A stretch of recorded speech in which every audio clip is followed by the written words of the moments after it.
Amém, amém. Aplauda ao Senhor.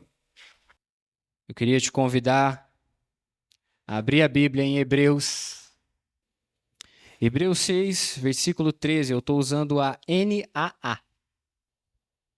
Diz assim: Pois quando Deus fez a promessa a Abraão, visto que não tinha ninguém superior por quem jurar, jurou por si mesmo, dizendo: Certamente eu o abençoarei e multiplicarei os seus descendentes. E assim, depois de esperar com paciência, Abraão obteve a promessa. Porque as pessoas juram pelo que lhes é superior e o juramento, servindo de garantia, põe fim a toda discussão. Por isso Deus, quando quis mostrar com mais clareza aos herdeiros da promessa que o seu propósito era imutável, confirmou-o com um juramento. Ele fez isso para que, mediante duas coisas imutáveis, nas quais é impossível que Deus minta, nós que já corremos para o refúgio, tenhamos forte alento para tomar posse da esperança que nos foi proposta. Temos essa esperança por âncora da alma, segura e firme, e que entra no santuário que fica atrás do véu, aonde Jesus, como precursor, entrou por nós, tendo se tornado sumo sacerdote para sempre, segundo a ordem de Melquisedeque. Por enquanto, só até aqui. Da última vez que eu preguei, eu não me lembro se foi... Não, foi da penúltima vez. Foi num domingo. Acho que foi o primeiro domingo. Eu preguei justamente em Hebreus, os 3 primeiros capítulos. O livro de Hebreus, ele é interessante, ele tem um tom de exortação. Ele é uma carta de exortação, ele é uma carta de correção, de alerta e de encorajamento. É uma exortação e uma correção contra a incredulidade, contra a desobediência, e um alerta sobre as consequências dessa desobediência, da falta de fé. Mas ele também é um encorajamento à obediência e à confiança em Cristo e nas suas palavras. O livro o tempo inteiro usa a ilustração dos tempos passados do povo de Israel, que recebeu promessas do próprio Deus, mas eles duvidaram daquilo que lhes foi proposto. Eles se desviaram do foco da promessa. Mas mesmo assim, Deus cumpriu a sua promessa. Ele levou Israel à terra prometida. Mas aqueles daquela geração que duvidaram e não creram, eles acabaram morrendo no deserto. E ele leva os leitores a refletir sobre a promessa da nova aliança que hoje está válida. Deus envia Jesus, sacrifica a si mesmo para purificar a humanidade dos seus pecados. E Jesus, como sumo sacerdote, ele entra no Santo dos Santos. E ele não leva mais o sangue de animais para purificar os pecados do povo, mas sendo ele perfeito, puro, ele derrama o seu próprio sangue para nos purificar. E ele entrega o seu próprio corpo como sacrifício, de forma vitalícia, de forma eterna. O pecado é derrotado para que não tenha mais poder sobre aqueles que se entregam a Cristo com fé e acreditam na sua palavra e mantêm acesa a expectativa da glória. E é sobre isso que eu quero falar. Existia sobre aquele povo que saiu do Egito a promessa da terra de Canaã. Só que sobre nós agora está a promessa da glória eterna. Existia sobre eles uma lei que mostrava o pecado. Mas agora existe em nós Cristo que nos purifica do pecado. Existia naquela época um sacerdote e um sumo sacerdote que tinha que oferecer sacrifício por si e pelos outros constantemente. Mas agora manifesta o supremo sacerdote, Jesus, o Cristo de Deus. A obra está consumada. O sangue já foi derramado na cruz e ele não perdeu a validade e ele nunca vai perder. Ele tirou o fardo da purificação das costas do ser humano, que não pode de maneira nenhuma ser puro por si só, quanto mais purificar os outros, para que Jesus, aquele que é perfeito, o Cordeiro Imaculado, de uma vez por todas, e por ser ele eterno, resolvesse o problema do pecado de forma definitiva. Nós estamos vivendo algo muito maior, mais intenso e mais profundo. Deus agora habita dentro de nós. Ele fala: nós somos a sua casa. Ele compartilha conosco o seu próprio espírito. E a promessa que está sobre nós agora é: eu vou voltar, eu vou levar vocês comigo. Você não entendeu, irmão? Jesus fala: eu vou voltar e eu vou levar vocês comigo. É a esperança da glória que deve permear as nossas expectativas e impulsionar a nossa jornada. Se isso não te anima, irmão, não sei o que vai te animar. Só que ao longo do caminho, a gente cansa, a gente se decepciona, a gente cria expectativa falsa. Mas a palavra do Senhor, que é imutável, permanece ecoando e nos dizendo no tempo que se chama hoje: não endureçam o seu coração. E eu te pergunto, como é que está o seu coração? Talvez você está nessa manhã aqui, pela misericórdia, você está se sentindo cansado. Talvez você esteja se sentindo traído. E você sente que a sua fé e a sua esperança têm sido minadas. E muitas vezes a nossa fé ela começa a ir embora quando, de alguma forma, o nosso coração é convencido, mesmo que não seja diretamente, mesmo que não seja explicitamente, mas quando muitas vezes o nosso coração é convencido de que Deus mentiu, ou que ele se esqueceu do que ele falou, ou que ele não foi claro naquilo que ele disse ou prometeu. Muitas vezes também é porque a gente entendeu errado o que ele falou, ou porque a gente entendeu o que bem quis, o que é muito pior, porque significa que você entendeu o certo e quis fazer o errado. Eu queria enfatizar alguns pontos dessa leitura, desse trecho de Hebreus, do 4 ao 6. A gente leu só o 6, mas eu vou recapitular. Eu quero enfatizar alguns pontos dessa leitura para que o nosso foco seja reforçado e para que, se necessário, a nossa rota seja recalculada de volta à vontade de Deus. E nós podemos começar essa conversa, essa reflexão, pela verdade de que Deus não tem amnésia. As suas promessas são imutáveis. Hebreus 6,13 conta que quando ele fez a promessa com Abraão, ele fez um juramento por si mesmo. O juramento era tido como um selo que obrigava os envolvidos a cumprirem os seus acordos. Muitas vezes a quebra poderia ser punida com maldição.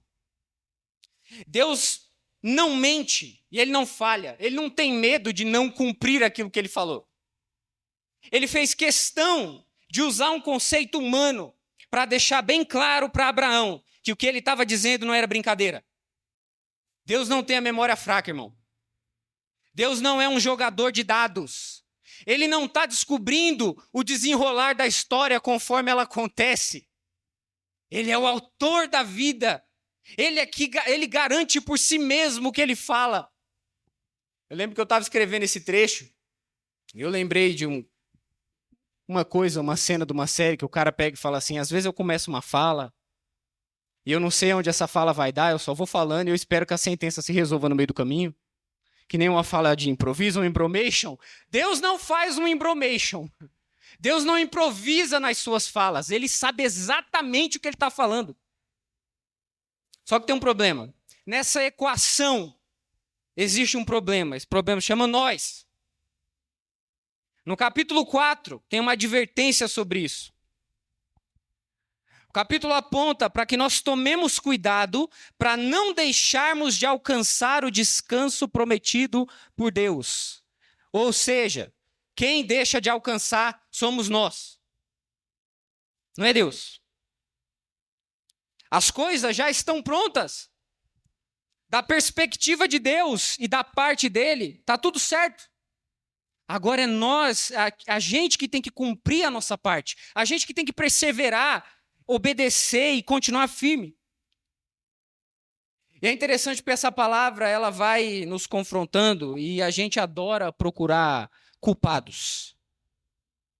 Os problemas vão acontecendo, existem situações que fogem do controle e muitas vezes nós temos uma dificuldade terrível de admitir os nossos erros, de admitir as nossas falhas. A culpa nunca é minha. É sempre alguma coisa ou alguém. E muitas vezes, se a gente não vigiar, a gente joga a culpa até em Deus. Mas a palavra está repleta de exemplos da imutabilidade da palavra de Deus e da instabilidade da palavra humana. E eu tenho certeza que todos nós aqui já fomos enganados por alguém. Todos nós. Talvez você já até tenha levado a culpa por uma coisa que nem tinha nada a ver com você. É uma sensação horrível, é uma sensação desagradável. Mas Deus não é doido, irmão. Ele não é inconstante que nem a gente, que promete coisas sem saber nem se vai estar vivo daqui a pouco. Existe uma constante mentira que o inimigo lança sobre o ser humano desde o Éden e que volta e meia pega o ser humano até hoje. Deus mentiu. Deus mentiu. Oh, não foi bem assim, hein? Deus talvez não tenha te contado a história toda. Tem letras miúdas no contrato aí que ele não te falou. Isso entra na nossa cabeça. E se o diabo consegue te convencer, irmão, que Deus mentiu, ele consegue te convencer de qualquer outra coisa. De qualquer outra coisa. E se as palavras de Satanás estão ganhando espaço na nossa cabeça, é porque está faltando ouvir e praticar a palavra de Deus. E só é necessário isso para fazer a gente cair em desobediência e não atingir a promessa de Deus. E quando a gente vê, a gente já trocou aquilo que é eterno por aquilo que é temporário. A gente já virou religioso, que talvez pode até vir no culto para ninguém te encher as paciências, mas na prática o nosso coração está duro que nem pedra. Mas Deus vê tudo. E Ele nos disponibiliza ferramentas e meios para corrigirmos a nossa perspectiva e a nossa caminhada. E existe uma coisa poderosíssima que Ele nos dá para que a gente se alinhe de novo à sua palavra.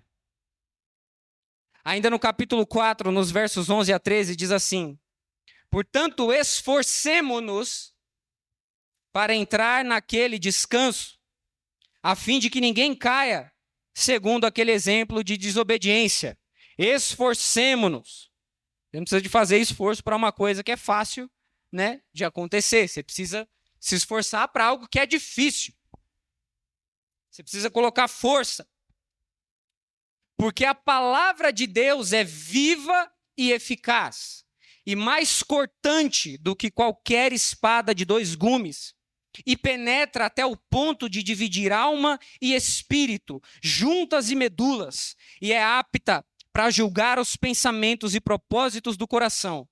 E não há criatura que não seja manifesta na sua presença. Pelo contrário, todas as coisas estão descobertas e expostas aos olhos daquele a quem temos de prestar contas. Eu já li esse trecho várias vezes, mas não com a compreensão de que isso, na verdade, é uma exortação. Não é um versículo meramente cosmético para dar uma elevada na imagem da palavra de Deus. Não é um comercial. É uma descrição do poder que tem a palavra de Deus. Sabe quando você escuta alguma coisa e parece que você tomou um soco na cara? Alguém te falou uma coisa que parece que a pessoa te deu um tapa. Você já teve essa sensação? Hebreus está dizendo que a palavra de Deus é muito mais eficaz que isso. Ele está dizendo, se permita ser perfurado por essa palavra, que é mais cortante que qualquer espada de 2 gumes. Espada de 2 gumes é aquela que tem a lâmina dos 2 lados. Ele fala, a palavra é viva, é atuante, e ela é eficaz, ela não tem uso vazio. A palavra de Deus, ela não vem, irmão, à toa. Deus não fala e nada acontece. Desde o princípio foi assim, ele disse, haja luz, e houve luz. Ele disse, eu vou colocar os luminares, surjam os luminares, e os luminares apareceram. E ele disse para aquele centurião que tinha fé, o seu servo está curado. E ele foi curado. E aquele centurião se apresentou e falou, Senhor, basta uma palavra. Não precisa de escarcéu. Não precisa. É só o Senhor liberar uma palavra e ele vai ser curado. E assim aconteceu. Então a palavra do nosso Deus, ela não vem sem propósito. Ou ela alinha e corrige aqueles que têm um coração sincero. Ou ela vem e revela aqueles que têm um coração rebelde. Para limpar o lugar. Mas a palavra de Deus tem propósito. Ela é eficaz. Ela não tem uso vazio, ela não é à toa. E ela penetra até o ponto de dividir a alma e o espírito, as juntas e a medula. Ela é útil para todos os aspectos da nossa vida. Mente, corpo, espírito, alma, tudo. Absolutamente tudo. E ela é penetrante, cortante. É nessa hora que a gente começa a doer, porque muitas vezes ela confronta essa palavra que vai lá naquele lugarzinho que você estava escondendo. Uma coisinha que você tinha aqui. A palavra de Deus é certeira. Não é só uma ideia de que ela é extremamente cortante, ela é precisa. Sabe quando o médico vai fazer uma operação e ele precisa utilizar o bisturi assim para fazer um corte exato, se ele errar por 1 centímetro que seja, ele pode colocar a vida daquela pessoa em risco. A palavra do Senhor é precisa, muito mais precisa do que isso. Ela vai em cima, aonde tem que ir. Ela é útil para todos os aspectos. É o evangelho todo para o homem todo. É a mensagem de Cristo integral para o homem de maneira integral. Ela é apta para julgar os pensamentos e propósitos do coração. É aí que dói. É aí que dói. Eu sei que às vezes a gente quer só reclamar em paz. Tem vezes que a gente quer reclamar, irmão. Sem que ninguém apareça para me dar uma lição de moral. Eu sei. Mas eu quero te encorajar, se permita ser perfurado pela palavra de Deus. Deixa ela julgar os seus pensamentos. Deixa ela julgar os propósitos do seu coração. E se alinhe à vontade de Deus. Eu sei que muitas vezes quando a gente é confrontado, é tentador a gente olhar para o outro, olhar para o próximo. Só que esse trecho é um convite a uma introspecção, olhar para si. Enquanto a palavra te corta profundamente, te expõe, você olha para si mesmo e se alinha à vontade de Deus. Não é um trecho para dizer que você é lindo, que a palavra vem e fala, nossa, a palavra de Deus ela é perfurante, é uma coisa maravilhosa que vem para dizer como você é lindo e maravilhoso. Não. Ela vem para julgar os pensamentos e as intenções do nosso coração. E nos alinhar, nos corrigir. É uma exortação. A verdade da palavra, irmão, é uma arma poderosa contra a desobediência e contra a rebelião. E inclusive aquela que começa dentro de nós. Porque sim, o nosso coração pode se rebelar. A pastora Andréa tem ministrado aqui e orado também, e nos incentivado a orar, para que o Senhor nos passe no fogo, para que o Senhor nos coloque à prova, para que deixe só aquilo que é ouro e o que não presta, queime. E eu te digo, faça isso com a palavra também. Ore, Senhor, que a tua palavra entre, me perfure completamente, que faça divisão, me traga discernimento das coisas, mostrando o que é que eu tenho que corrigir e me fazendo ver o que é que tem que ser jogado fora. Porque eu quero continuar obedecendo. Eu quero continuar caminhando rumo à sua promessa em obediência. Nos versos 14 a 16, nós somos acalentados, ainda no capítulo 4. Lembrando que Jesus conhece a nossa dor. Ele sabe que nós temos aflições, incertezas, tentações. Mas o verso 16 nos encoraja de que nós nos aproximemos do trono da graça com confiança, para que nós recebamos misericórdia e encontremos graça e ajuda no tempo oportuno. Deus resiste aos orgulhosos, mas ele não rejeita os quebrantados e abatidos. Ele não lança fora os pobres de espírito, que quando são confrontados e perfurados pela verdade da sua palavra, eles não endurecem o coração, mas eles correm com confiança para o trono da graça em busca de misericórdia.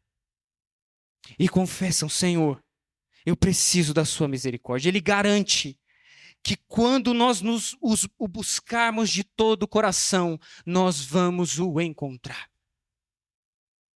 Essa palavra que corta, que perfura, que corrige, é a que nos leva à intimidade com Deus, se o nosso coração não se endurecer. Tem algo tentando minar a sua fé, a sua esperança? Deixa a palavra da verdade que sai da boca de Jesus te perfurar e corra para o trono da graça. No capítulo 5, a partir do verso 11, a palavra chama a nossa atenção para o amadurecimento da fé. Nos mostra que a nossa fé muitas vezes não amadurece, não evolui, que a gente fica com preguiça. Deus quer nos alimentar com alimento sólido. Mas o autor de Hebreus diz que aquilo que a gente já deveria ser mestre, estamos falhando insistentemente. Precisamos voltar para o alimento primário, tomar leite que nem criança. Viver essa esperança viva, essa esperança da glória, implica em amadurecer, irmão. Nós precisamos amadurecer. A nossa fé tem que amadurecer. Se a gente passa o tempo todo agindo que nem criança, uma hora a gente quer, outra hora a gente não quer. Uma hora eu sou 100% Jesus e outra hora eu estou pior que o Satanás. Esse caminho vai terminar onde? Vou te adiantar, não é no céu. E aí o capítulo 6 abre dizendo como é importante progredir na fé. Aliás, é essencial progredir na fé. E como é que a gente progride na fé? Praticando. Pondo a fé em prática. A gente já sabe o básico. Agora está na hora de praticar aquilo que a gente já sabe. É assim que a nossa fé amadurece. É que nem ensinar, né? Você vai aprendendo e fazendo. Você aprende fazendo. A gente já tem as informações primordiais. Agora a gente tem que pôr a mão na massa para evoluir o nosso conhecimento. Isso aquece, fortalece a nossa esperança, irmão. Mas a gente precisa permanecer, porque logo em seguida o texto diz assim, isso é assustador. É impossível, pois, que aqueles que uma vez foram iluminados, provaram o dom celestial, se tornaram participantes do Espírito Santo, provaram a boa palavra de Deus e os poderes do mundo vindouro e caíram. Sim, é impossível outra vez renová-los para o arrependimento, visto que de novo estão crucificando para si mesmo o Filho de Deus, expondo a zombaria. Porque a terra que absorve a chuva, que frequentemente cai sobre ela e produz plantas úteis para aqueles que a cultivam, recebe bênção da parte de Deus, mas se produz espinhos e ervas daninhas, é rejeitada e está perto da maldição, e o seu fim é ser queimada. Apostasia. Apostasia. É disso que esse trecho bíblico está falando. Voluntariamente abandonar as verdades de Deus e negar a sua presença e atuação. Eu sinceramente, irmão, não consigo entender a pessoa que toca o santo, que prova Jesus, que de alguma forma foi participante do Espírito Santo, e quando a verdade entra para confrontar ela, ela vai embora. Eu não consigo entender, não quero entender, porque isso não faz no menor sentido. E hoje em dia eu ouso dizer que existe uma apostasia, é a mesma, só que ela vem trajada de outro jeito. Ela vem meio trajada de fé, né? É um abandono que, na verdade, finge que não abandonou. Como é que isso acontece? Tá cheio de seita por aí, porque não é igreja, é seita. Lugares que se chamam igrejas, mas que não tem nada a ver com o corpo de Cristo. É uma seita que pegou o conceito sobre Deus, sobre a fé cristã, e personalizou para que se moldasse às suas ideologias, às suas perversidades, às suas politicagens e aos seus maneirismos. A Bíblia me diz que essas pessoas que voluntariamente se depararam com Deus, conheceram ao Senhor e disseram, eu não te quero, são irrecuperáveis. Não sou eu que estou dizendo, é a Bíblia que está dizendo. São irrecuperáveis. Sabe por que elas são irrecuperáveis? Porque o caminho, se elas se depararam com o próprio Jesus e não quiseram Jesus, o caminho para a recuperação delas é se render a Cristo. Como é que isso acontece se ela primeiro o rejeitou? Sabendo quem ele é. Então a palavra fala que essas pessoas são irrecuperáveis. Não é porque o poder de Deus não é suficiente para elas, é porque elas conscientemente resolveram se afastar da verdade. E Deus não vai ficar adulando gente rebelde, irmão. Não vai. Deus não vai ficar adulando gente que zomba de Cristo. Ou Deus é o Senhor da nossa vida e Ele manda em tudo, ou Ele não manda em nada. Deus não é carente, Ele não quer nossas migalhas, ou é tudo ou não é nada. Mas, e eu estou acabando, para quem é fiel, quem continua lembrando que Deus cumpre as suas promessas, quem permanece sendo moldado pela palavra, e se aproxima do trono da graça com ousadia e humildade, que busca alento e misericórdia, e que coloca em prática a sua fé, e se submete ao Senhor em tudo. Hebreus, no capítulo 6, a partir do verso 17, diz, por isso Deus, quando quis mostrar com mais clareza aos herdeiros da promessa, que o seu propósito era imutável, confirmou-o com um juramento. Ele fez isso para que, mediante duas coisas imutáveis, a sua palavra e o seu juramento, nas quais é impossível que Deus minta, nós, que já corremos para o refúgio, tenhamos forte alento para tomar posse da esperança que nos foi proposta. Temos essa esperança por âncora da alma, segura e firme, e que entra no santuário que fica atrás do véu, aonde Jesus, como precursor, entrou por nós, e tendo se tornado sumo sacerdote para sempre, segundo a ordem de Melquisedeque. A gente sabe o que é uma âncora. A gente já viu. Ela serve para manter a embarcação no lugar. Ela é pesada. Você joga lá, arrasta, ela vai fincar lá embaixo, lá na terra, e não vai arrancar o barco por nada. E o barco, ele não fica paradinho lá. Às vezes ele vai ficar fazendo ali um círculo, mas ele está sempre orbitando aquele lugar, aquele ponto de segurança na superfície. Hebreus nos fala que a esperança que temos em Jesus é a âncora da nossa alma. Não é uma ilustração casual. E essa esperança não é uma esperança terrena, nem conceitualmente, porque quando a gente fala de esperança aqui na Terra, a gente ainda conta com a possibilidade de dar errado. Né? A gente fala, eu tenho esperança que vai acontecer, mas você está contando com a possibilidade de que pode não acontecer também. Mas a esperança na Bíblia, essa palavra elpis, que o autor de Hebreus usa, ela não está colocando dúvida, a esperança em Deus, não tem dúvida de que ela vai se concretizar, irmão. Porque ela não está firmada no ser humano e no caráter do ser humano, ela está firmada no próprio Deus. A palavra está me falando de algo que não tem como dar errado. Se a nossa alma está ancorada em Cristo, não tem como o final dar errado, irmão. Porque quem está segurando essa âncora lá na ponta é o próprio Jesus, no lugar santíssimo, diante de Deus. A gente corre para o refúgio, para o local certo na presença de Deus. A gente encontra consolo, forte alento no espírito, e nós tomamos posse da esperança que nos foi proposta.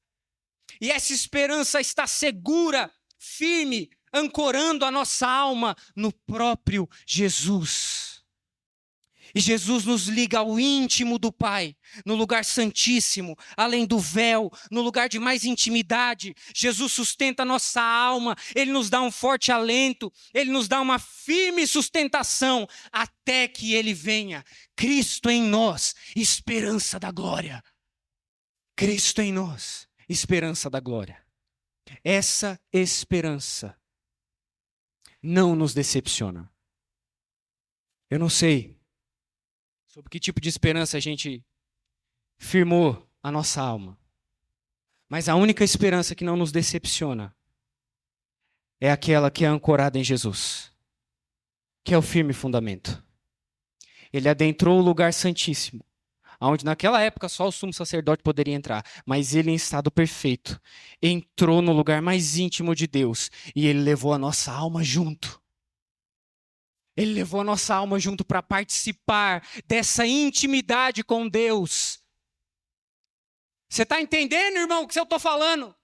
Ele nos colocou em acesso íntimo com o próprio Deus e ancorou a nossa alma nele. E é por isso que nós podemos confiar de que a palavra dele vai se cumprir. Ele volta e ele vai nos levar. Ele volta e ele vai nos levar. Ele vem nos buscar, irmão. Essa é a nossa esperança. Não é a esperança de você receber alguma coisa nova, das coisas melhorar. Talvez até piore. Enquanto você estiver aqui, eu vou te falar. A esperança daqui não tem nada a ver com o que a Bíblia está falando. Ele está falando da esperança da glória. Está falando da eternidade. Essa não nos decepciona. Porque Deus não nos decepciona. Ele é fiel.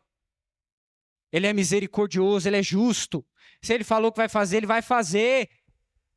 Que a nossa alma esteja ancorada em Cristo e nas palavras dele. Não em pessoas, não no que você ouviu, não no que você acha que ouviu, não no que você acha que você deveria ter ouvido, mas naquilo que sai da boca de Cristo. Vale a pena obedecer. Vale a pena permanecer firme até o final, porque Jesus está nos sustentando ancorados nele. Não é em qualquer outra coisa, é nele mesmo. Não tem como, irmão. Sustentado em Jesus, sendo segurado por ele, não tem como dar errado. E a gente segue a nossa caminhada em obediência, em amor.